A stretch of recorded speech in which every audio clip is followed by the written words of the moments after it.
Good afternoon, everyone. Thank you for joining us for today's webinar, Enhancing Police Responses to Children Exposed to Violence, a Toolkit for Law Enforcement. My name is Allison Friedman, and I'm with OJJDP's National Training and Technical Assistance Center. As your technical host, I would like to take a couple of minutes to discuss a few features of the Adobe Connect webinar platform and provide a few announcements to keep in mind. For those wishing to download a copy of the PowerPoint slides and other important documents, you may do so by locating the Handouts pod directly above the chat pod. Click on the name of the file and then click the download button. During today's webinar, there will be a Q&A session, which the presenter will address some of the questions posed during the presentation. Please type your questions into the chat pod as they arise. For those of you participating in today's webinar as a group, please take a minute and help us count. Go to the chat window and type in the total number of additional people in the room with you today. If you're viewing alone, there is no need to type anything into the chat pod at this time. Following today's webinar, attendees will be sent a certificate of attendance. This certificate is sent approximately 1 hour following the conclusion of the event and is sent via an Adobe Connect thank you email. Please keep an eye on your email for your certificate. Finally, this event will be archived in approximately 3 weeks on OJJDP's online university at www.ojjdpou.org, where you can also view past webinars. Again, thank you for joining us today. I will now turn it over to our moderator for today's webinar, Carrie Janikowski from the International Association of Chiefs of Police, to begin today's event. Thank you, Allison, and welcome everyone to today's webinar. As Allison said, my name is Carrie Janikowski, and I'm a project coordinator at the International Association of Chiefs of Police, working on our juvenile justice, child protection, and human trafficking initiatives. I will be your moderator for today's event. We're excited you've joined us today as we hear from 2 subject matter experts on the topic of children exposed to violence and review some tools and resources to assist you with your response to children exposed to violence.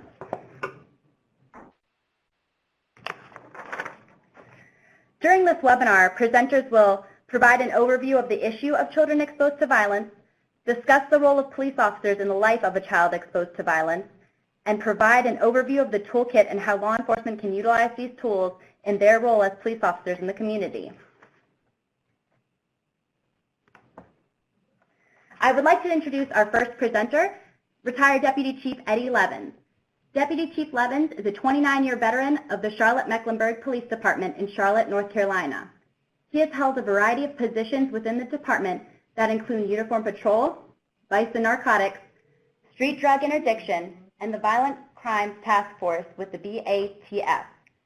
Beginning in 1997, Deputy Chief Levens was working as a sergeant in the David III Patrol District when he got involved in the Child Development Community Policing Program. This program, which was modeled after the New Haven Police Department and the Yale University collaboration, partnered police and mental health clinicians to deal with children exposed to trauma and violence. From that point forward, he has been a leader and executive sponsor of this program, which has grown to serve thousands of children and families annually. Throughout his career, he has worked tirelessly to promote awareness and support for educating police officers about trauma and mental health and the impact on children and families. Thank you for joining us today, Eddie. We're happy to have you here. Thanks, Carrie. I appreciate the opportunity. Everybody just bear with me. This is my first big webinar, so it's very honored to be able to be a part of this project. And I want to thank the OJJDP and IACP and the Yale for allowing me to present with you all today. First, I'd like to talk a little bit about how I got involved with this program and why I even do this work. The concept of policing is such a broad topic, and I think we have worked so hard over the years to help people understand what policing is about. We quite often refer to this as law enforcement, but I believe in referring to it as policing because it's such a broader topic than just the very small percentage of the time that we actually just enforce the laws. But that's what got me involved with this program, is that we as policing have a good opportunity to understand the who, what, when, where, why of why things happen. And what always intrigued me was the why, and I was very fortunate in the mid-90s to come in contact with some friends up at Yale University who are spearheading a program that helped children who are exposed to violence and trauma. And I was very fortunate to meet Dr. Stephen Marions, who was leading the charge from Yale. I'd like to present Stephen and let him go into some detail about why we do this work. Stephen is a Harris Professor of Child Psychoanalysis and Professor of Psychiatry at the Yale University School of Medicine. He's also the director of the Yale Childhood Violent Trauma Center. He's had over 25 years of experience developing and evaluating and disseminating intervention approaches for law enforcement and mental health collaborations. He's the founder and director of the Child Development Community Policing Program. He's also a founding member of the National Child Traumatic Stress Network and co-developer of the Child and Family Traumatic Stress Intervention, or CFTSI, which is the only evidence-based brief mental health treatment for children and adolescents during the days and weeks following a traumatic event. Dr. Marin is a consultant in numerous terrorism, disaster, and mass casualty responses that included 9/11, Hurricanes Katrina, Rita, Sandy, and also the shootings at Sandy Hook. He's provided numerous consultations to the White House, members of Congress, the Department of Justice, the United States Department of Health and Human Services, and other federal agencies and colleagues throughout his time. Dr. Marin served on the U.S. Attorney General Eric Holder's National Task Force on Children Exposed to Violence, and he's authored numerous publications on collaborations, interventions, and childhood trauma. You know, meeting Stephen has been a privilege and an honor, and I'd like for him to take a few moments to go into some detail throughout this webinar to explain exactly the effects of childhood trauma and what it does, and maybe it can help people in policing understand why we do what we do and why people are so affected by this terrible event. Turn it over to you, Stephen. Thank you so much, Eddie. It's a real honor and pleasure to be with all of you today, and especially a great honor to be introduced by my dear friend and colleague and one of my most important teachers, Chief Levens. We've learned a lot from each other, and I guess that's the starting place. And one of the things that we've done in our work that we hope is reflected and we wanted to make available through a toolkit is the special role that police officers and policing professionals can provide as part of the range of efforts that children and families need when they're most affected by the realization of all of our worst nightmares. The first slide, looking at numbers, is not simply meant to be academic, nor is it meant to be discouraging, but a look at reality. The first slide reflects the results of 3 studies conducted by the Department of Justice and colleagues in New Hampshire, David Finkelhor and others, that have surveyed children from 0 to 17. And what you'll see on this slide is the representation of the annual rates or percentages of those surveyed who've experienced physical assaults, sexual victimization, other kinds of maltreatment, witness of violence, witness of family assaults, witnesses of assaults in the community. And the reason for showing this slide is to actually establish the enormity of the problem that confronts us as a nation and as people who have devoted their lives and careers to looking after the safety and welfare of our fellow citizens. Another way of looking at it is some of the highlights, just to bring home this point that 3 in 5 children experienced at least one exposure to 5 types of violence in the past year. 1 in 10 were injured in an assault. 2 in 5 children were victims of at least one assault in the past year. 1 in 20 children were sexually victimized in the past year. And you can see the numbers for yourselves. The numbers are enormous, and if we go in one direction, they're enough to make us overwhelmed and to feel that there is nothing we can do to address the vast numbers of children who are exposed to events that we would not wish on anyone. Next. Again, we've learned a great deal over the years about the combination of factors of social adversity or adverse childhood events and the link to long-term chronic mental health issues that plague, again, the physical well-being and safety of people long after the end of potentially traumatic experiences. When we step back and we think about, well, what are some of the impacts, it's important, and maybe for everyone on the phone, to imagine some of the calls they may have just responded to in the last 24 hours or in the last week, and to think about what it might be like to be the child or family member who's been exposed to those very events to which you've responded. And then we're able to perhaps think about a conceptual frame of reference that helps us think about the trauma that follows. We think about psychological trauma as an injury, a real injury that is an experience of helplessness, the reality of a loss of control, a situation in which our normal capacities to defend ourselves, to flee or fight, are immobilized, and that the real changes in brain functioning are the underlying mechanisms that interfere with our usual capacities to cope with distress, that has an impact on physical functioning and ultimately entirely on the ways we think, feel, and behave. Next. In fact, when we look at our studies and our understanding of what's going on at the brain level, we can actually see that in a traumatic situation where the individual is overwhelmed by the unanticipated nature of overwhelming, terrifying events, that there are real changes in which the part of the brain, the prefrontal cortex, which is responsible for decision-making, executive functioning, is unable to be online to the extent that can help regulate the feeling center of our brain, the amygdala. In fact, the discussion stops, and as a result, the feelings are unleashed and overwhelming, uncontrolled by reason and rational thinking, and in turn, the interference with rational thinking and reasoning is similarly impaired. The reason that we show this is that when we understand the phenomena of the traumatic experience that can be so damaging to the immediate experience of children and adults and have long-term implications, it actually provides us with a roadmap of what we can do to intervene.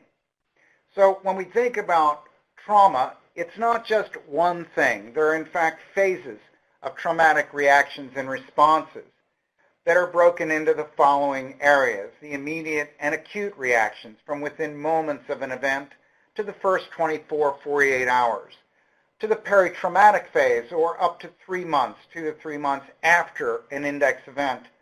And then what follows when there's a failure of recovery, leading to chronic PTSD and related disorders 3 months after the index event. And what we see as well at times is a delayed onset where somebody can be doing very well, and 6 months later after the index traumatic event suddenly experience a host of disruptions in their normal capacities for functioning and feeling safe. We know that without intervention, without recognition, post-traumatic reactions can be chronic, and if untreated can persist for long periods of time, well into adulthood.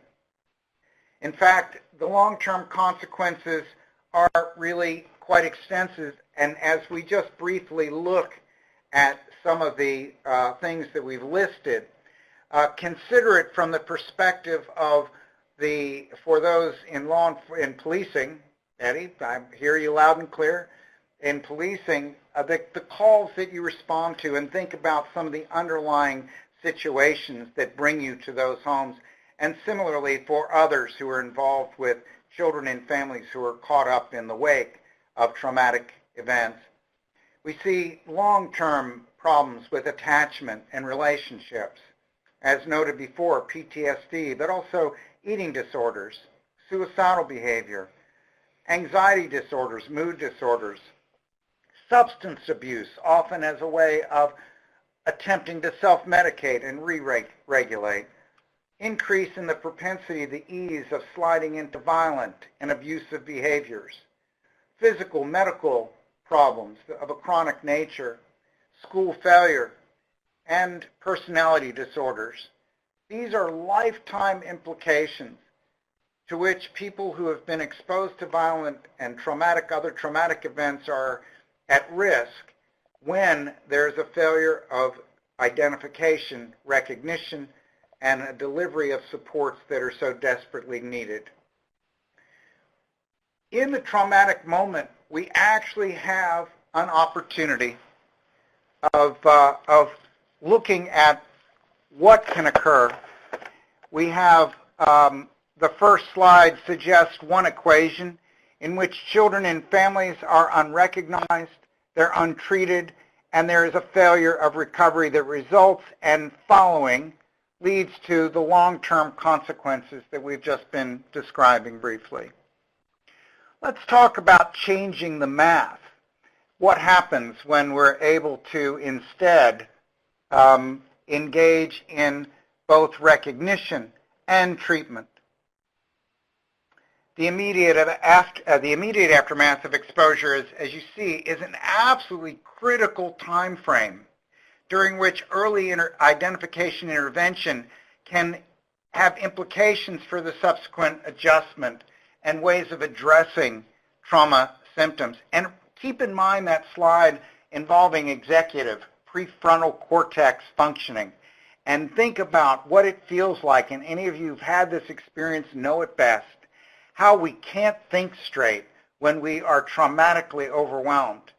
Think about the role of a well-trained police officer who's equipped to step in, and the best of our police officers around the country have been doing this for years. They're the ones who taught us about what they can bring to the table in initiating recovery as a move away from failures of recovery.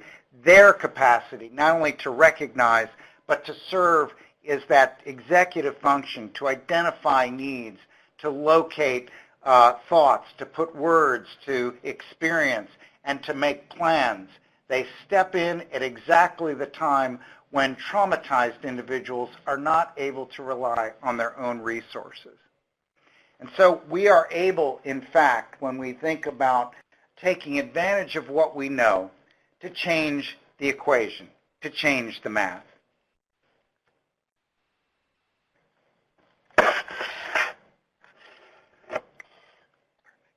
So we're going to pause for a moment, and I'm going to introduce the first poll question. And we're really eager to see what you all say. If in terms of, the first question is, in terms of intervening with children exposed to violence, right now I feel, and the answers are very effective and competent, fairly effective and competent, sufficiently effective and competent, less effective and competent than I'd like to be, not at all effective or competent, or not voting. We'll look forward to seeing your responses.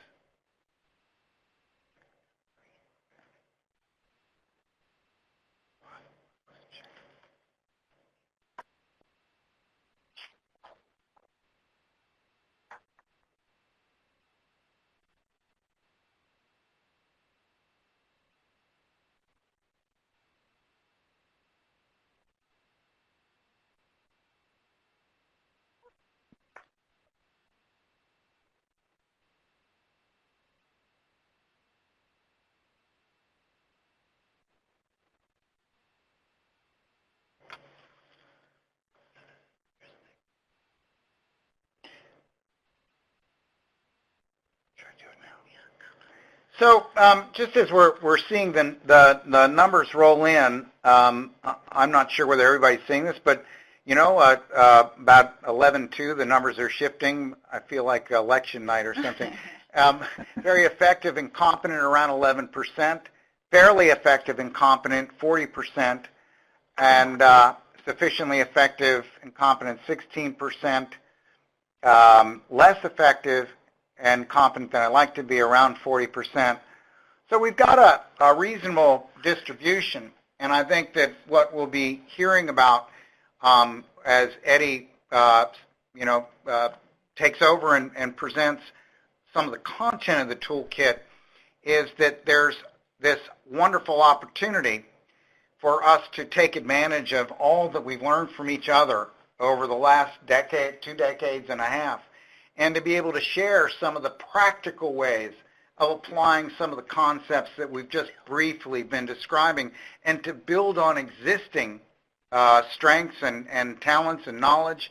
This is at the heart of what our law enforcement policing mental health partnership has been about since its inception, both here in New Haven and Mecklenburg County and around the country where this partnership has taken off. Eddie? Just Stephen, when we're talking about the effects of trauma and what police officers are seeing, and we all know that we get these calls when people are having the worst day of their life.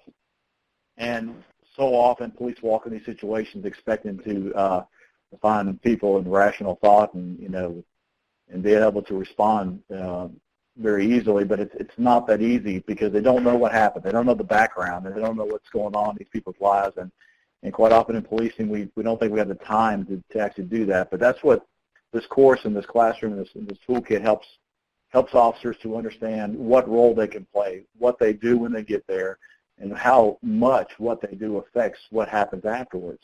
I always say this before, that you can't control what happens before you get there. All you control is how you leave it.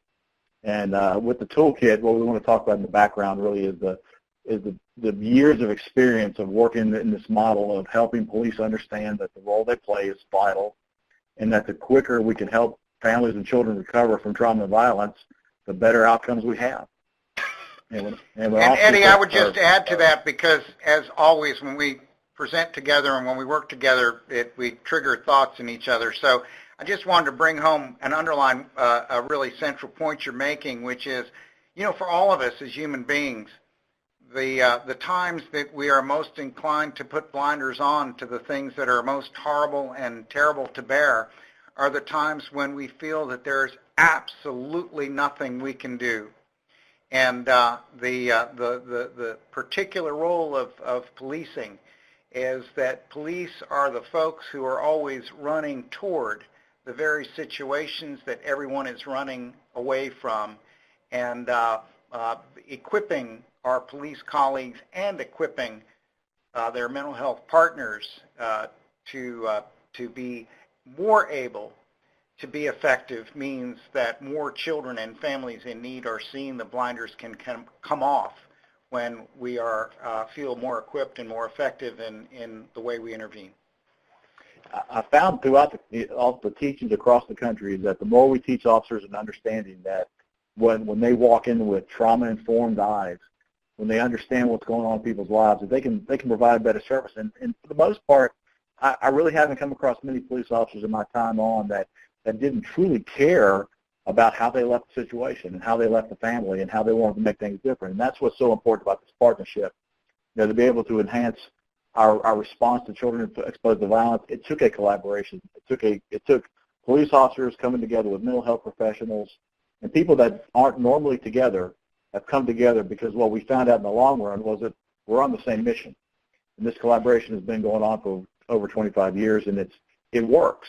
And where we've taught this course throughout the country, as far as the protecting and serving the classroom training that we provided, the officers had these great aha moments where they go, you know what, I could try this. I can try something different.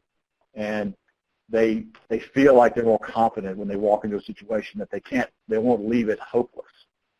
Because most people don't want to leave a situation when they feel like they haven't done everything they can possibly do. And again, it's always in our discussions, what we're finding is that even when there are no existing partnerships, officers are in such a critical and important role in their role as police officers that this toolkit is aimed at helping them enhance the work that they are already doing.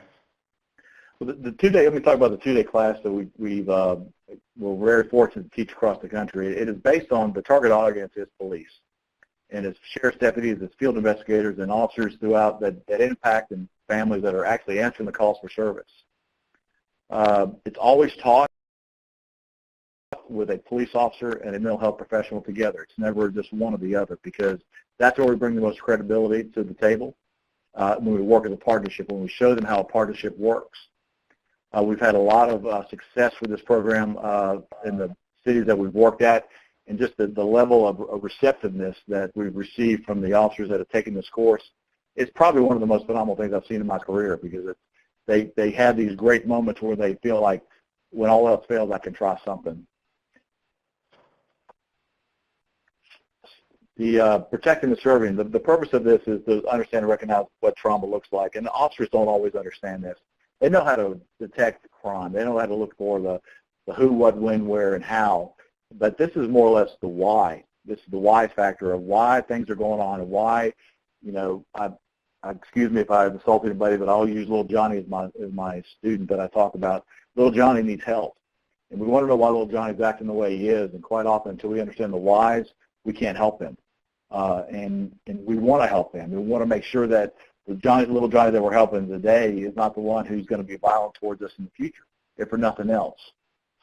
And there's strategies that we can apply throughout the training that allow officers to help calm situations down. De-escalation is such a big part of what policing is now, and this is a way to de-escalate things, not just for the situation, but also people internally, so they can de-escalate and they can bring it back down to normal. Because our goal, our mission in policing is to make people feel safe again. And if we're making people feel safe, then we're accomplishing our mission. And this training really does help attain those goals. Officers quite often don't understand what they're seeing, and when they encounter this on the job. They're interacting with children every day. They interact with families every day. And there's also a lot of people out in the community that are willing to step up and be partners with police. But sometimes it just takes reaching out and trying to find people who have the same mission and have the same focus that you do. I truly believe that had I not encountered somebody back in the mid-'90s that helped me understand that I can't do this by myself, I probably wouldn't be here today, because I'd be pulling my hair out, because you can't do this by ourselves. We try so often to do our job and say we can do this in a vacuum, and we can't. And I think this is true, and often we've had this discussion over many years that those mental health folks and other social service providers who are equally concerned about the welfare of traumatized children and families cannot as effectively address their needs without the signal role of informed police responses. I wouldn't believe it until we came down together and we sat down and we understood that we really did have the same focus. We had the same desire to help people. I don't think there's anybody in policing that got into it that didn't say this, that I'm here to help people, and this is proof positive that this is something where you truly can walk out the door saying, I'm truly trying to help them. And when you bring your partners in who are in the same mindset that understand it, and then we didn't have the experience of the understanding of what the traumatic and the physiological, psychological, and all the things that go on inside someone's brain during a time of trauma and violence, and it helps officers understand better, and officers can provide a much better service when they understand this. We've been able to go ahead. Sorry.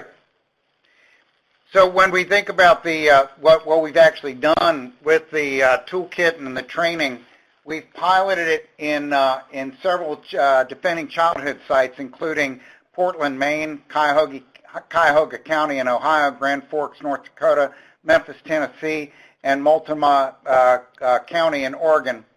And what we found is, as we've trained officers about the toolkit, how to implement it, the background, etc., what we've seen is real evidence of changes in officers' knowledge and attitude and practice.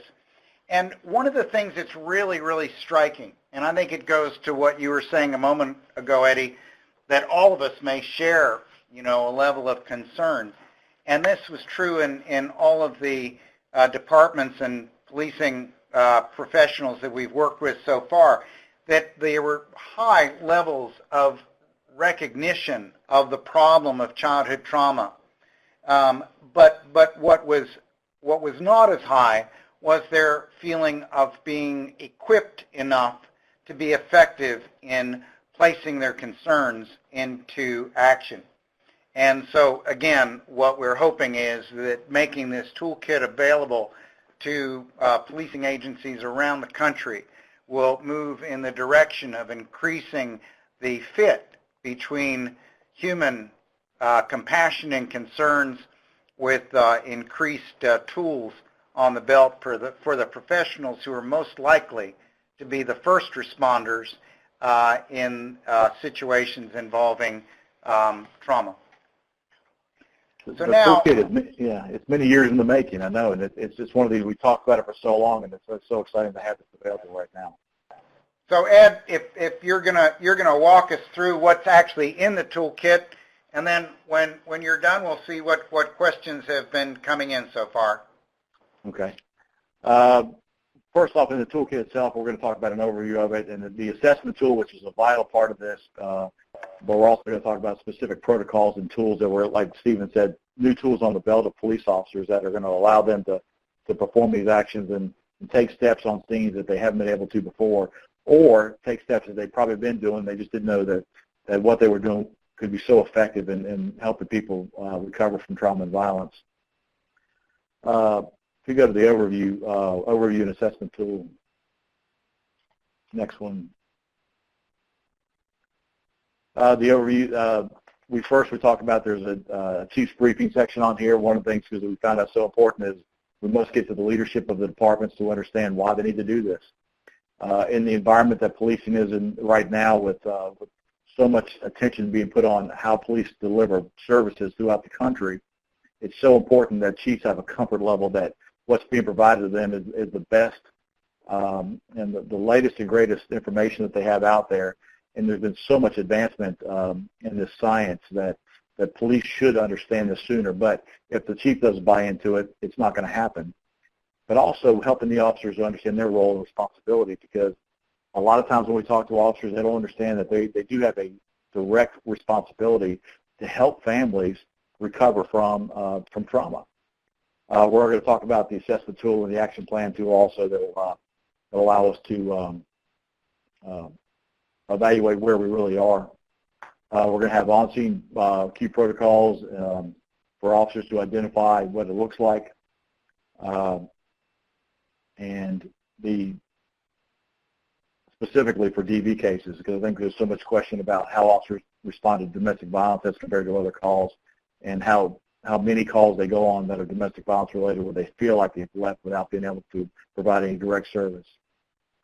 We also talk about in the toolkit of the practice of death notification, how critical and how important it is that that's done properly. What we don't want to do is do more harm. When we walk in there, we walk out, we want to make sure that we've accomplished the police mission, but also respected and help them begin their recovery when you're having to give the worst information possible when someone's died.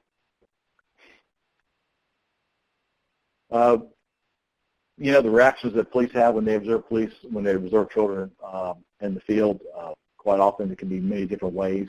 We teach officers that the role that they have is to make sure that they recognize the children are present, that they understand what it looks like, they understand normal child development, they understand what questions children ask and how to respond to children, age appropriately respond to children who have questions.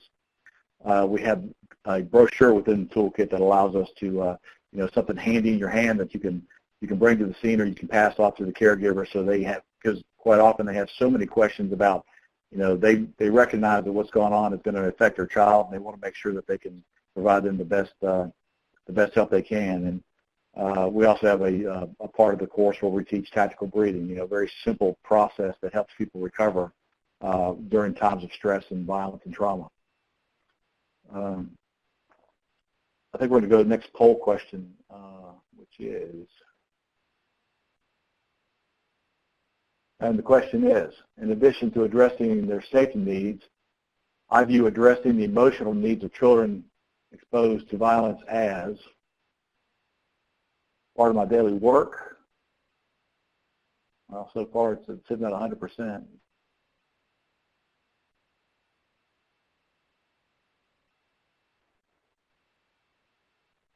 So far, the polls are looking very good, that people recognize that police officers have a direct responsibility to think about and to work on the emotional needs of children also, not just the crime-solving part of the job.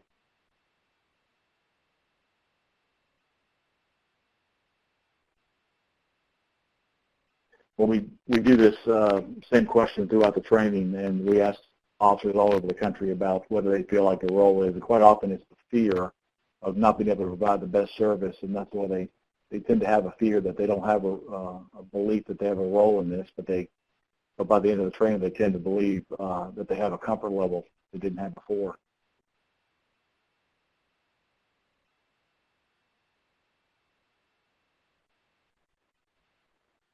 Stephen, are you surprised by this?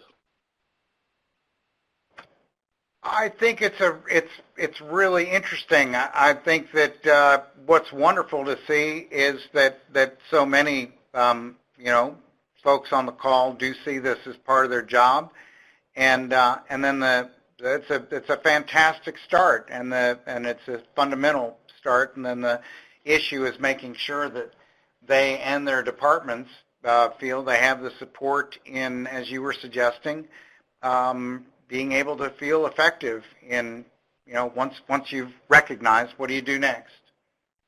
Yeah, it is about believing first that it is your role. And I go back to what I said at the very beginning, which is policing is so much of a more complex and so broader than law enforcement. And I almost hate the term law enforcement because it's such a small part of what police officers do every day. And when they recognize children and they help children, and I can tell you by the end of their careers, that's probably the most impactful thing that they can remember is who they helped, not who they arrested.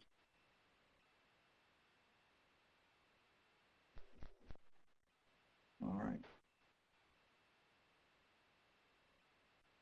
We'll go into some of the toolkit now and what it looks like. It's a very interactive document or whatever, and it goes into some detail about the help officers and law enforcement executives understand what they're looking at, why they should do this. It basically gives them a step-by-step instruction about what they can look for and how they can use this service and how they can use this training for their officers to enhance their trauma-informed responses in the community. I can't think of any time where I haven't been into a community meeting or a community event where people ask about what services police provide and what can they do to help. And quite often it's in neighborhoods and communities that are just inundated with violence and trauma and events, and they're asking for our help. And this is a step-by-step, and it answers some of the questions, and hopefully it sparks a lot more conversation in their organizations to say, what else can we do? The next part is the self-assessment and the action planning. Self-assessment is a vital part of this program. Quite often it's not comfortable for you to talk about what we are doing well. When things aren't working, we'd like to talk about and tout how well things are going, but the self-assessment is a very critical look. It's look in the mirror and see how we're doing this job. And when answered, honestly, it gives people a real sense of where they stand. It also can validate that they're either doing good work or that they need to step up and do some more work. And hopefully this toolkit allows them just that very thing, to allow them to make a decision that, going with a trauma-informed response for policing is the way to go. I think a lot of departments look at it as if we're asking them to do more work. What we're asking them to do is different work. I think there's a lot of parts of policing that can be changed and can be evaluated, and they should be evaluated every day. And there is no perfect response to anything, but as long as you're constantly self-evaluating yourself and looking at ways to make things better, that's really all the community can expect.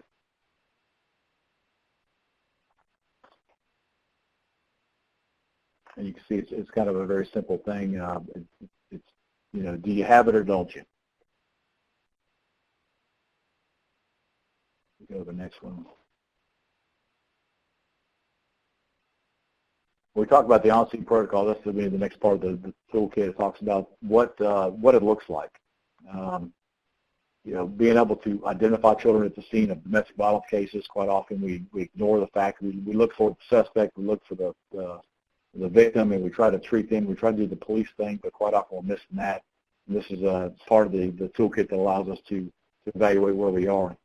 And the protocols, the on-scene protocols, are a step-by-step instruction about what roles you take as the police officer when you arrive on the scene, and what role you have in first doing the police part of it, but also making sure that who you leave behind is in the best position that you can leave them in. It is a step-by-step guide, and it is very simple things. And quite often when we talk to officers across the country, they look at it as if, I do these things already, and quite often they do. Most officers that are seasoned officers understand their role and they understand these protocols, but it's really helpful when they can look at it and go, there's a reason why you're doing this, and there's a reason that, and what you're doing is very helpful, and what you're doing is the right thing to do. So when you validate good work, it also has much better responses. And the next one. The commonly asked questions. We quite often we have children who, or we have officers who don't feel comfortable communicating with children.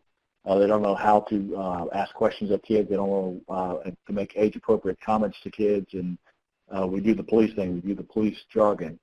Well, this part of the toolkit allows them to, and during the training, we actually practice this. We go one-on-one and give them specific things that they can say that are age-appropriate, that can help a child, one, de-escalate what they're feeling, and bring them back to normal as quick as we can. Bringing back, taking away the chaos out of their life and helping them understand that we are there to help them.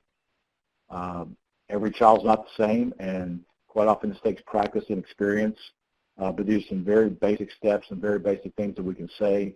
And when you have a comfort level to have these conversations, you will have these conversations. But so often we have officers who avoid the conversations because they just don't know what to say. But this is their opportunity to do that. The next one, talking about the common issues.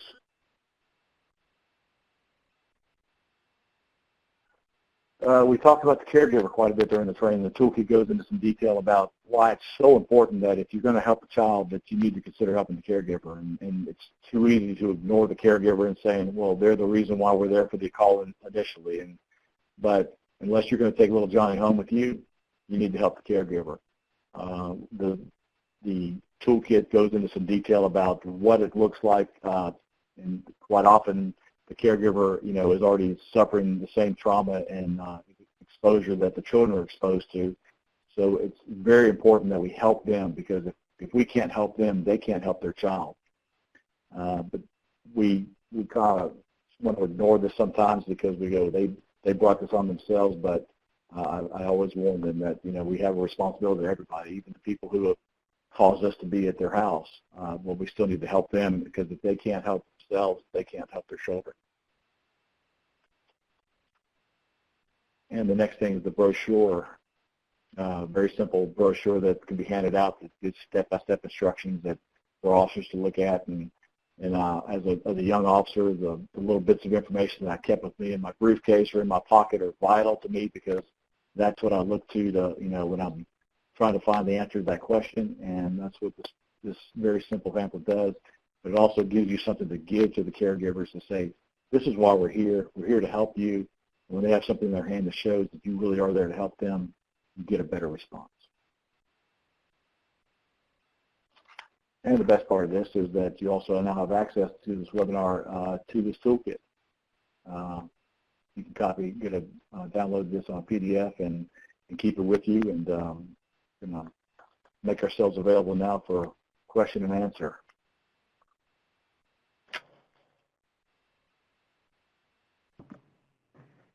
Thank you, Eddie, and thank you, Stephen. Let's answer some questions from the audience. While we're doing the question and answer segment, if you have any questions for the speakers, please submit them through the chat box. We will answer as many questions as we can before the end of the webinar, and make sure to follow up with any questions we are not able to via email. All right, our first question. Is there a train-the-trainer model with the toolkit? Well, first of all, thank you so much, Carrie, and thank you for the questions that are coming in. I wanted to be really clear that two really important colleagues are joining us in this webinar. Hillary Hahn, has really been the lead person in developing the toolkit, along with her colleagues at IECP, and Lieutenant Renee Dominguez, who is a district manager in New Haven and also a contributor to the toolkit, and we're delighted that they're here to join us. The quick response to your question, it is exactly what we have in mind, which is really being able to make available a train-the-trainer approach because it's so important that regardless of the size of a department, the more that trainers exist within the department, the more this kind of approach as well as implementation of the toolkit can be sustained. So this introducing the toolkit is the aim of this webinar, and we will also be staying in touch with everyone about the development of the Train the Trainer program. All right, thank you, Stephen. And our next question is, are there any mental health professionals invited to the class? The target audience, and Eddie, I'm going to ask you to step in as well. Sure. Certainly the interest is completely understandable. The target audience to date has been police officers, policing professionals, and there are lots of reasons for that.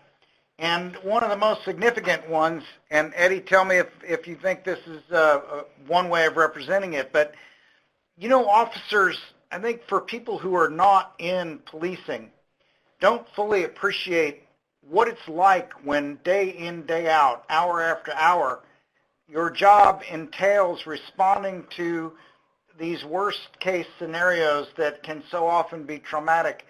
It places police officers in a unique role within the community, and often the ability to talk to others who actually have walked in their shoes, to be able to open up about their experiences has been an essential ingredient, we think, to their full participation and adoption of some of the toolkit practices. But I would look to my colleagues, Eddie and Renee, in case there's anything else that I'm missing on this particular, the decision at this juncture. Well, the first part of the class that we teach, it really is towards the police to help them understand, the need to have partners. There's a big issue with trust. I mean, that's with every profession. And as a police officer, I can tell you that we don't openly trust people just by their sheer presence or whatever. But what we do in the course is explain to them that there's so many opportunities in this community to reach out and find people who want to do the same thing that you want to do. They may not do it exactly like you do it, but that's why it's so vital to have these partnerships. And we spend a lot of time when we interject the need to partner, and we may not initially have the people in the room, but we definitely encourage them every chance they get to find a new partner in this, because the more the better. There's no lost opportunity except when you don't try to get people to the table. And there's a lot. That's how I first found our partners here in Charlotte, was simply saying, what do you do? And they want to know what we do. And we got to know each other, and we built a relationship, and that relationship is helping us to help children. So it's vital. And so, again, for many communities around the country, there's not going to be an opportunity for partnerships. And I think that one of the reason for the central focus on policing in this training is something that we've learned over the years, which is, the ability and the role that policing have because of their chosen profession and their chosen roles is absolutely enormous, and often the most central ingredient in initiating and supporting recovery of children and adults impacted by trauma and violent trauma and natural disasters, etc. And it's capitalizing on that role that led us and leads us to focus the toolkit on what officers can do on their own. And yes, as Eddie was saying, it is often can be an opportunity to open the door to forming partnerships with others who share their concerns. But it's the officer who's going to be responding initially that's got to believe that they have a role, that they have something that they can do to help this family. Exactly. Yeah. All right, thank you. And the next question is, how do we get the toolkit, and is the toolkit available to anyone?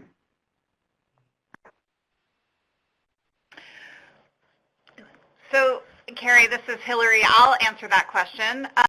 So yes, the toolkit is available as a PDF to anyone who would like to go online to download it. And I think we can, again, show that slide where people can go to the IACP website to download it. And it is available in a hard copy to law enforcement and mental health. And you can request that at the same website. And we're showing again the slide where you can access either the PDF file or request a hard copy. Thank you, Hillary. And for our next question, we have, how did you make the case for change with decision makers? Well, I think the case that can be made is actually one that is based on the real-life experience of people who are actually responding to children and families in need of a range of services, and what we've learned through science, that actually we know a great deal about what is not only likely to lead to immediate and short-term suffering, but what are the ingredients that predict the poor outcomes when there's a failure of recovery.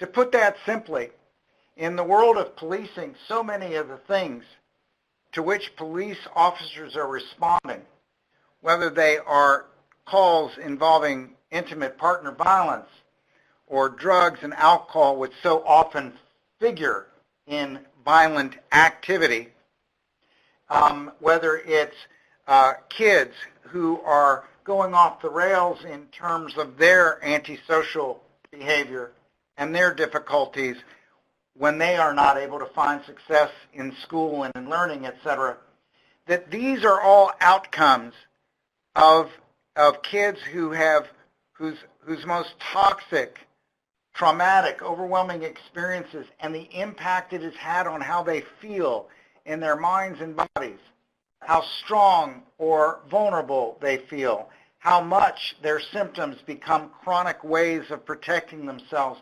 also come at such a high cost. These are the same kids that when nobody recognizes that they've been traumatized, when there isn't the support available, these are the kids who are at greatest risk for the failures that we wouldn't, again, wish on anyone, and for which the high cost is not only to individuals, families, and communities, but to all of us. So I think there's actually a very strong case that we're not only talking about the high risks, but we've been able to identify and develop interventions that can actually put a significant dent on the immediate suffering of children and families and on the long-term poor outcomes that occur when no one is paying attention or intervening. I think the case is very solid, and as was mentioned earlier, there are multiple resources, not just us, and one of the best summaries of the problem and what can be done is actually located in the National Task Force, Children Exposed to Violence Task Force under former Attorney General Eric Holder, and there's a wonderful 16-page summary that lists both a clear elucidation of the problems, what we know, both about the problems and about effective interventions. Can I add something to that? As a police officer, I can tell you that I have to have this conversation at different levels. It is a different conversation depending on the level I'm talking to. Officers get it because if they feel like what they're training, what they're learning makes them safer, it makes the community safer, it's an easy buy-in. And when you understand why people are doing what they're doing, and we give officers the science behind why little Johnny's acting the way little Johnny's acting, and how we as police can help him, it's not a very hard sell. Now, to the politicians who create the budgets and to the executives that have to make the decision whether this is a viable program, it is a different discussion. It's a discussion about how it's not asking you to do something more about policing, it's asking you to do something different. And they are different conversations, but with the same end result of being people understand at the end of this. I refer again to the aha moments that people have, and they go, well, this makes sense. And when things make sense, we all do much better in our work. We all feel more confident in our work, We all feel more confident that what we're providing as government employees and as mental health professionals is making a difference. It's not always this quick fix. That's the other thing that's hard to get this across, is that this is not a budget cycle issue. This is a long-term re-evaluating how we provide police service. And that's the conversation that has to be had. And the last thing I would add is that the bottom line is that, we ask so much of police officers. We ask them to take on so much, and often, particularly these days, what one hears most about are the things that people feel police officers don't do well, and worse. But in fact, one of the biggest cases to be made is that police officers, in fact, when you talk to all the kids and families that we've worked with over the years, the real definition of a hero for these folks who have been touched and helped by police officers is more than anybody could possibly imagine. When you feel at your lowest, when you feel at your most disorganized, and you feel at your most vulnerable, the fact that the person in uniform or with a badge is responding not only because the danger imposed, the down on the knee or eye-to-eye contact that is informed by an understanding of what that child and adult might be feeling is often priceless. And that's not just from what I've seen, but it's from the kids and families with whom we've worked and what they have often reported. And often kids, when you ask them quite a while later what was the most important take-home or what was the most important experience, the figure that stands out the most proudly is the image of the police officer who took the time and appreciation of their experience. And those kids and those families felt like somebody in the most vulnerable times truly had their back. And for any police executive and any city leader who's concerned and wanting to affect positive changes in terms of relationships, they have a wealth, a gold mine in the officers that serve in each of their departments to build on in increasing the fit and the response that citizens and police feel in their relationships with one another. When people see the police in a different way, we all benefit from that, and especially with children. And that's when we make the most influence on a child's life. When they believe that they can look to a police officer for the help that they desperately need, we all win because they become adults who can also trust us. Thank you. For our next question, do you use this toolkit with children who are victims of human trafficking? The simple answer is that when children who are helped and often rescued from situations of human trafficking, often these kids are in situations in which there is a great deal of disruption in their own experiences, including traumatization, and amongst other approaches that focus on securing their safety and helping begin an adjustment to a life outside of the world of trafficking and exploitation.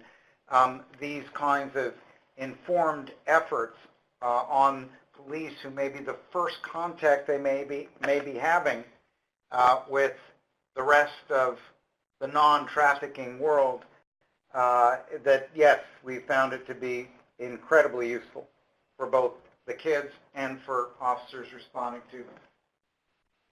It comes down to this, is that trying to gain the trust of somebody who has no trust in anybody is a very difficult task.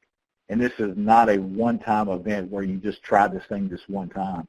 It's got to be that every interaction that a victim has with the police, that they get the same, encouragement, and they get the same response where the people show that we care. We're trying to help them recover. And it's like a DV case. You can try multiple times to convince a victim to do something different. It doesn't stop us from trying every time. We have to try to convince them. And we know from the numbers that it's going to take multiple times before they finally believe that we're there to help. But this is the same way with human trafficking victims. It's even more. You know, they just don't trust anybody, and if we can be the only person that they've been exposed to that they can trust, then we're going to make some headway. All right, thank you. And our next question is, when was the toolkit released? So the toolkit was first released last spring, and again, it continues to be available online and in hard copy, and we'll keep that slide up there so people can see where they can download it or access their hard copy. All right, thank you. And the next question is, the physiological and biological of the effect on the brain seems like it would be true for adults as well as children. Has this information informed dealing with all victims of violence? Absolutely, and again, I think the focus on children may be self-evident, but one of the details that children require, and it's why it's so central in the toolkit, is not just thinking about children as one phase. You know, childhood is made up of different phases in which children are, you know, to have lots of different challenges and lots of levels of equipment in dealing with those challenges. So one of the things that children do require, children and adolescents and young adults need is that the responses that they're getting from others are very much informed by an appreciation of where they're at developmentally, but we apply that when we're dealing with adults in terms of needing to get to know who the adult is. But the simple answer to the question is the principles we use are applied to adults, and as Eddie was saying earlier, the ways in which we deal with adults are going to be central to the ways in which those adults are going to be able to look after their kids. And that starts with the interaction with the adult caregiver and the police officer and vice versa. So the short answer is yes, we do.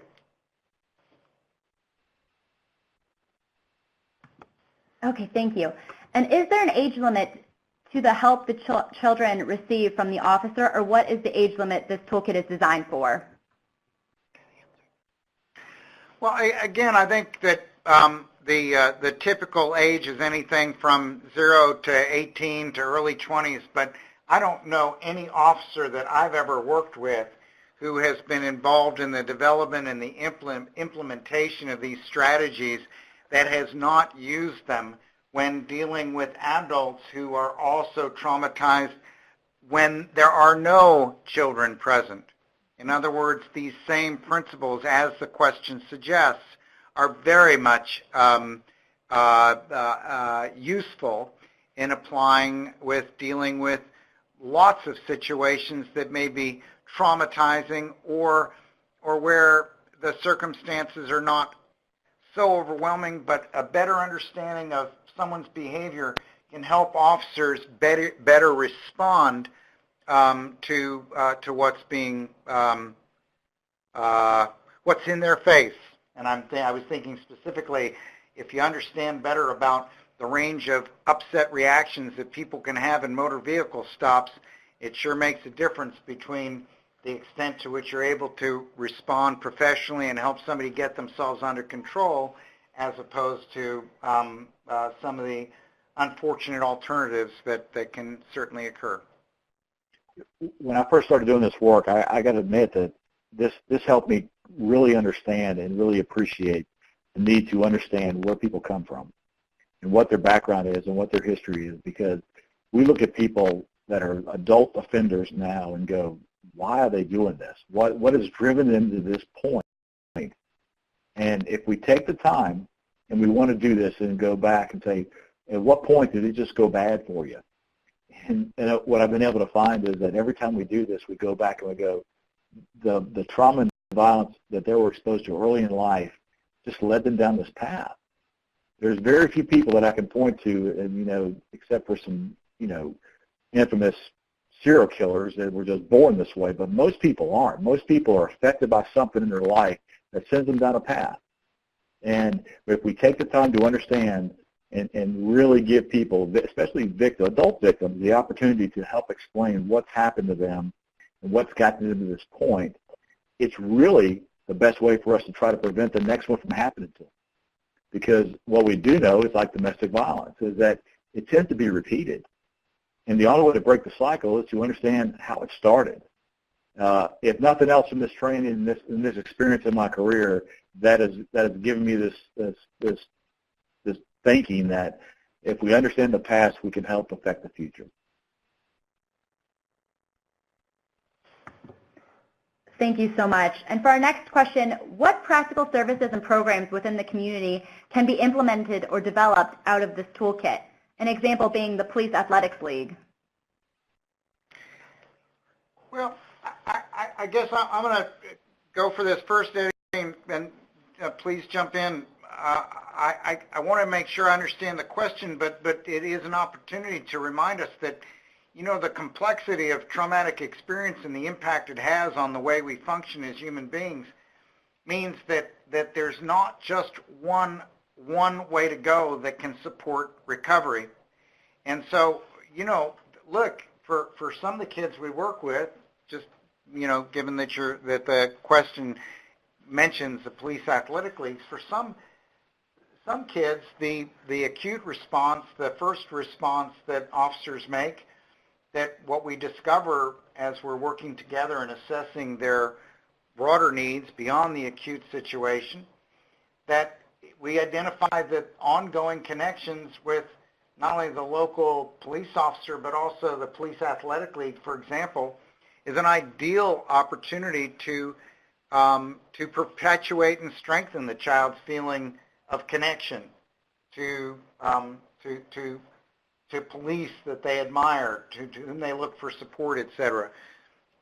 It's the same in being able to make sure that police are playing a role in when they're working in school settings, that they're aware of what's going on with the kids who may be posing problems in the school, that, as Eddie was saying, that there's a background to it. It's not just a bad kid, you know.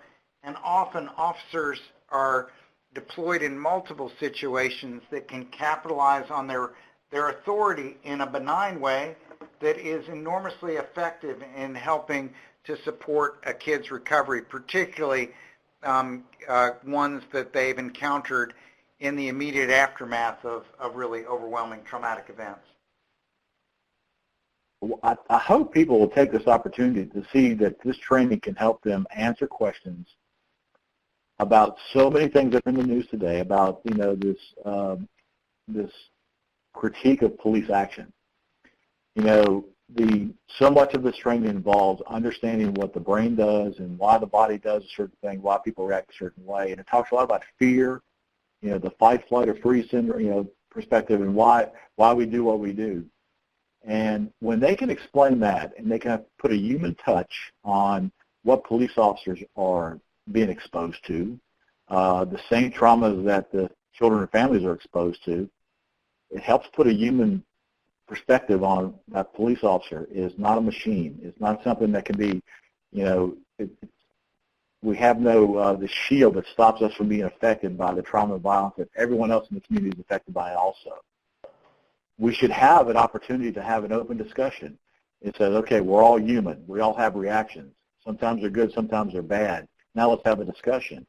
Maybe they can use this toolkit just to help that conversation get started. You know, when they understand what happens with children at, you know, at small ages that are affected by trauma and violence, let's talk about what police officers are exposed to every day. And I just had to underline what you're saying, Eddie, and it goes back to what, you know, what programs can be developed in the community. I think, you know, look, the bottom line is that knowledge is a great thing, but it's especially great when it can be mobilized into new approaches and strategies that make people feel not just like passive victims, not overwhelmed in a way that they have to put blinders on, but actually feel in a position to be effective. And that includes the questioner who was asking about, you know, new approaches within the community. Absolutely. First, we have to understand, as Eddie, you were suggesting, we have to understand the phenomena as a starting point for figuring out what can we take advantage of in being more effective in helping people move in the direction of recovery and strength and action.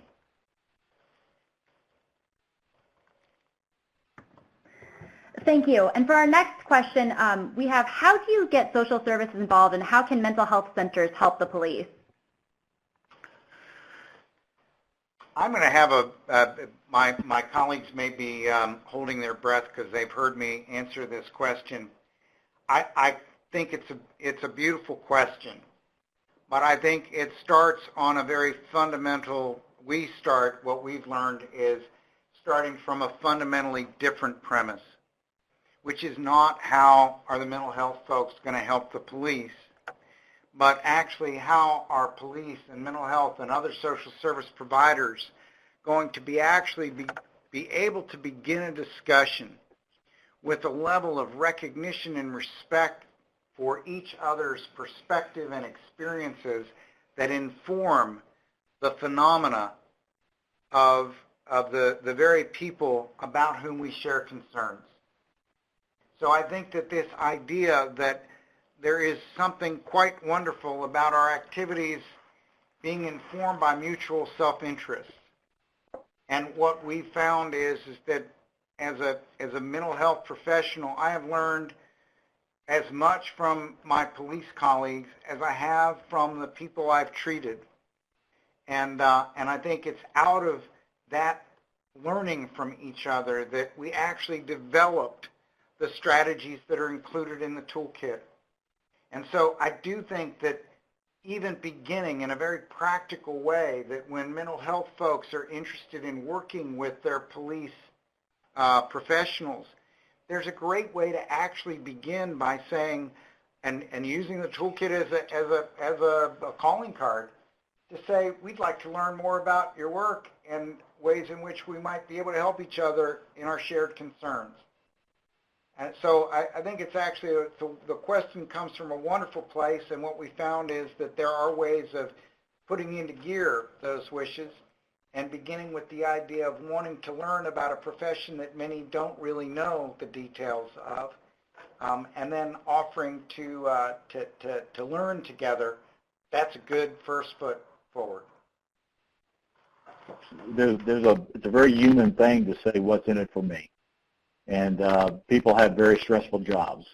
I've learned to respect people in the social service field, child protective service workers who struggle every day with the same things that I in policing did. I didn't realize until I got to know them. But it also learned to appreciate and to respect them and to learn how to be a partner to them. And quite often it means helping them accomplish their mission. They'll help me accomplish mine. And it's not hopefully in the end, it's not a pass the baton program, that it's a true partnership. But you know what? As long as people can learn to communicate and they realize that we're all working for the same cause, it does make for better outcomes. All right, thank you. We've been receiving a lot of questions about training and train the trainer. Can you please respond on this? Sure, Carrie. So I think a bunch of questions have come in about where trainings might be available and where a train the trainer program might be available. So I would urge people to email those requests to cev@theiacp.org. That's Children Exposed to Violence, cev@theiacp.org. And I will let people know that currently IACP and Yale are working together with OJJDP to address the demand that is coming from the field for both classes in protecting and serving and training on the toolkit, as well as a training of trainers program. And just to underline, your questions around this only reinforce our own convictions that in order to maximize the use of the toolkit, and this is again about being equipped and equipping departments, that training trainers is exactly the right way to go, and we're actively involved in developing that approach, and hope to be able to announce a more systematic way in which that will be delivered over the next couple of months. Great, thank you. And our next question is, do you find bringing school counselors in the mix as beneficial? I think it's a question of timing. Again, the focus of the toolkit is very much around the immediate response. And look, I think that one of the benefits of having more information about what it is that, different ways of organizing what many officers know deeply about. Experienced officers, what we're talking about in terms of trauma and what's on the scene, they know this stuff. The question is, what do you do with it? How do you respond? And the toolkit aims at that. However, it also, for many officers, it expands their way of thinking, which is when I leave this scene, as the motto that we got from our colleagues in Charlotte, Mecklenburg, which is, when we always want to remember who we're leaving behind. And I think the spirit that officers who have been doing this work and are informed, trauma-informed, means that keeping in mind who are the important potential sources of support for the kid is absolutely essential. And for those departments that, for example, have school resource officer programs, the idea of increasing communication and awareness with the family's, permission about events that have just happened can be enormously beneficial in school counselors and teachers being more effective in dealing with what they may be seeing in the classroom as a result. We have to reach out, and I think even through our work across the country has shown us that most police departments aren't these large, massive 1,000-person departments. There's very small rural departments who have what they believe is limited resources, and to be able to reach out to the people that the child touches as a resource, whatever that can be, and teachers who deal with these kids every day probably know more about them than anyone else in their life. We encourage those connections, if nothing else, just to say, hey, we were at their house the night before, just so you're aware of it, and they may have a tough time today, and reach out, and so they can, they can do their thing with more information. And it's neglectful on our part for not sharing that in the past. We always think that people should know everything we do, but we have to share that information, and schools are a great place, and they're quite often an untapped resource when we're really trying to help a family. And so often when we work in isolation of each other, we're actually taking on an unrealistic set of expectations about how much we can do given the enormity of the challenges that traumatized kids and families are experiencing, and therefore the range of resources that need to be brought to bear in terms of ensuring optimal recovery. So I would agree with everything you're saying, Eddie.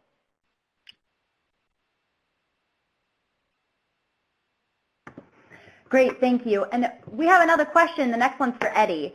Are there police officers willing to make the online case, that this training is essential, as I have received a lukewarm response by our police chief and the captain on the need to have officers being trauma-informed or trauma-sensitive? Yeah, I always I wonder every city I've been in that when we start the discussion, that it starts as lukewarm, but as I said early on, every department that we've taught this course to, it's phenomenal, the response that we get. The officers get it. And quite often it is a sales job, the management about, I go back to the question, what's in it for me? What's it going to do to help us? And these conversations have to be had. We have a responsibility to help officers in the field to do their job as police managers, and it's important that managers who have a good tool or a good concept, that they share this information, that keep it to the vest, that they share it. And this is what we're trying to do with this program is share this good information. I said earlier too that we have to have different conversations with different people at different levels, and having conversations with managers, and the officers get it. The officers know that they can do their job better, they can do their job safer, and that they can make connections with people in the community that are long-lasting relationships. They they feel satisfied in their work. And that has been across the country, whether it be big department or little department, they've all had the same response. So the conversation with management, sometimes it's difficult, and sometimes we have to explain that in the long run, yeah, you're trying to reduce calls for service, you're trying to reduce time on the calls and all these money-saving things. In the end, it should be about helping people. It should be about spending whatever time and resources we need to do to solve the problem, not just to put a Band-Aid on it, but to help people solve their problems. And because one of the first questions people tend to ask me is this going to take me longer on the call? I hope it does. I hope it takes you longer because I hope it means that you're going to go deeper into what's really causing you to be there in the first place. Because if we want to reduce the repeat cost for service, we need to figure out why we're there. And so often the story is much deeper, and this training helps people to get to that. And if we allow officers to spend more time on the call to do it right, we probably won't be back there. And it's a hard sell for some managers who are just strictly bean counters, but for the police officers who are sitting in high positions, they mostly get it. And the only thing I would add is that, and the questioner probably knows the answer to the question of why lukewarm, and it varies in from departments. And let's be clear, there are some folks who feel like what we're talking about, what we've been describing, is just not the job of policing. And I think what we've been trying to at least touch on today is the range of benefits. And I think you were summarizing it beautifully, Eddie, and in many ways the idea that we're not only aiming to decrease the immediate suffering and long-term poor outcomes that generate so much of police calls for service, but we're also trying to recognize that the best way to move forward in terms of police-community relationships and relationships of any kind is up close and personal. So that the lukewarm response may be defined by a lot of things, but for many, there are clear divisions of what is considered to be the job of policing and what falls outside of that. And I think those are some fundamental questions that individual communities need to be having and that we need to be having as a nation in terms of how do we capitalize on the strength and the talents and the dedication of the majority of police officers throughout this country in a way that can benefit children, families, communities, and all of the costs that can be avoided when we do the right thing.